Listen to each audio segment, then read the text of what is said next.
Entre los procedimientos de soldadura, el método al arco con electrodos recubiertos ha tenido y continúa a tener una amplia difusión por su simplicidad y seguridad de empleo, aunque sea acosado por procedimientos de soldadura más productivos que garantizan a la Junta iguales o mejores calidades estéticas y metalúrgicas. En la soldadura eléctrica al arco con electrodos recubiertos, la energía térmica necesaria para la fusión del metal base y del material de aportación es producida por el arco eléctrico, que salta entre el electrodo y los bordes de las piezas que se deben unir. Los electrodos están compuestos por una alma metálica, cuyo diámetro define el diámetro nominal del electrodo, y por un revestimiento externo obtenido por sustancias pulverizadas, unidas por un aglutinante y secadas en horno. El alma conduce la corriente eléctrica que alimenta el arco y aporta el material que constituirá el cordón de la soldadura. El revestimiento protege el baño de fusión y el metal de aportación de la influencia nociva de la atmósfera. Reacciona con el metal modificando sus características químicas físicas, ioniza el arco y lo mantiene estable. Las imágenes evidencian el material base, el electrodo, el arco eléctrico, el baño de fusión, el cordón de soldadura y la escoria.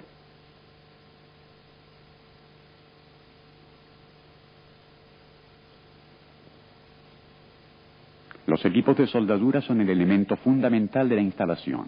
Algunos de ellos erogan corriente alterna, otros corriente continua. Los equipos de soldadura a corriente alterna son empleados sobre todo en el campo de la hoguística. Los equipos de soldadura a corriente continua son empleados en la industria, allí donde particulares exigencias o limitaciones prácticas no permiten utilizar procedimientos más productivos y por consiguiente más económicos, como por ejemplo la soldadura a hilo continuo MIG-MAG. En los equipos de soldadura a corriente continua, el operador debe coligar los cables del portaelectrodo y del borne de masa a los dos polos de la fuente de corriente. La polaridad está referida al electrodo. Es directa si el electrodo está coligado al polo negativo. Es inversa cuando el electrodo está conectado al polo positivo. En los bornes de salida de los equipos de soldadura se puede determinar con apropiados instrumentos de medida la tensión en vacío, que aproximadamente varía entre 50 y 80 voltios. La tensión y la corriente de cortocircuito en el momento en que el electrodo entra en contacto con la pieza. La corriente y la tensión de soldadura, que en los equipos de soldadura modernos están controladas por circuitos electrónicos que adecúan el régimen de funcionamiento del equipo de soldadura a las variaciones de la longitud del arco. Un equipo de soldadura se puede distinguir además que por las particularidades de la soldadura, también por las características estáticas que definen para cada valor de la tensión en los polos del generador estático la correspondiente intensidad de corriente en el circuito. En comercio se encuentran equipos de soldadura de característica descendente y de característica constante. En los diagramas, la línea blanca que interseca las curvas características estáticas evidencia el valor de la tensión convencional en función de la corriente de soldadura.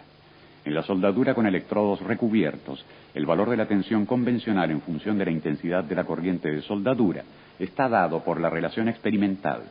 Tensión de soldadura igual 20 más 0,04 por la intensidad de la corriente de soldadura.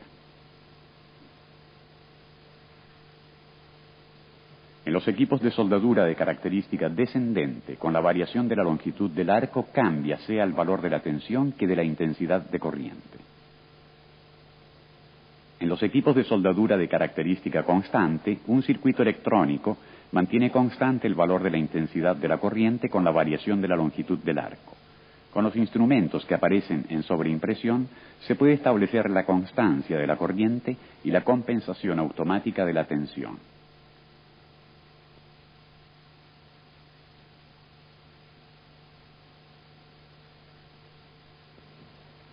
Las fuentes de corriente para soldadura se pueden comparar si se consideran las características técnicas obligatoriamente reproducidas en una placa inamovible ubicada sobre la caja de la fuente misma. En dicha placa están reproducidos los datos esenciales para definir las prestaciones de una fuente de corriente, además de las diversas normas de seguridad que han sido respetadas por el fabricante. A título de ejemplo, veamos la placa del equipo de soldadura utilizado en la audiovisual para las pruebas con electrodos. En esta placa se encuentran especificados la alimentación y el funcionamiento eléctrico, las normas internacionales a las que se han atenido los fabricantes, el tipo de procedimiento de soldadura, la característica estática de la fuente y la tensión en vacío, el campo de empleo de una fuente de corriente, definido por las corrientes de soldadura mínima y máxima con las correspondientes tensiones convencionales a cargo, los valores de la corriente y de las